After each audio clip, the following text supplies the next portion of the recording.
रहमानिर्रहीम अस्सलामु अलैकुम। तमाम तारीफ़ें अल्लाह तबारक ताला के लिए और सलातो सलाम हमारे प्यारे आका हज़रत मोहम्मद मुस्तफ़ा सल्लल्लाहु अलैहि वसल्लम के लिए। मोहतरम ख़वातीनो हज़रात, आज बात करते हैं नाक की बढ़ी हुई हड्डी के मुतालिक।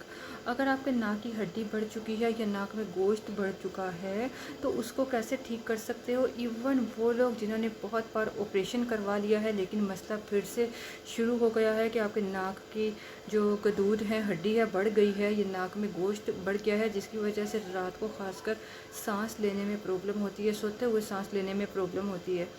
अगर आप लोगों को इस किस्म की कोई शिकायत है तो आपने करना क्या है, तकरीबन 25 ग्राम ले लें सरसों का तेल।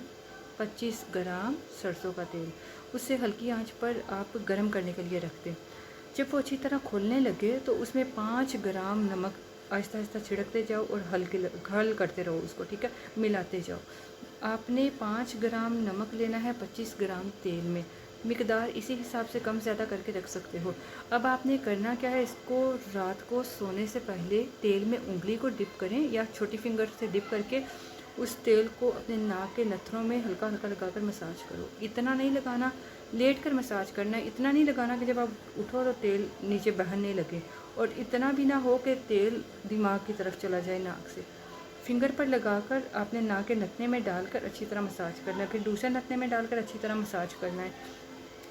इसको रोज़ाना इस्तेमाल करो, अल्लाह तबारक ताला के हुक्म से आपकी बढ़ी हुई हड्डी ठीक हो जाएगी, आपका नाक का बढ़ा हुआ गोश्त ठीक हो जाएगा। और अगर आपको बहुत ज़्यादा छींकें रहती हैं, वो हमारी जब नाक की जो झिल्ली है वो खुश्क हो जाती है, तो उसकी वजह से जैसे ही आप सुबह उठते हो, हवा हल्की सी भी आप पर आती है, नाक पर जाती है, तो छींकें आनी शुरू हो जाती हैं, ज़ुकाम हो जाता है। इसके लिए भी बेहद फ़ायदेमंद है। यकीन ना आए तो एक बार आजमा कर देखिए, इंशाअल्लाह फ़ायदा होगा। अपना ख्याल रखिए, दुआ में याद रखिएगा। अनम होम रेमेडी चैनल को पहली बार देख रहे हो, पहली बार सुन रहे हो, तो आप चैनल पर जाइए, मेन पेज पर जाइए, चैनल को विज़िट कीजिए। अच्छा लगे तो सब्सक्राइब कर लीजिएगा, वरना कोशिश कीजिए, दुआ में याद रखिएगा। आपकी दुआओं की बहुत ज़रूरत है। अपना बहुत ख्याल रखिएगा। आपसे इजाज़त चाहूँगी। अल्लाह हाफ़िज़।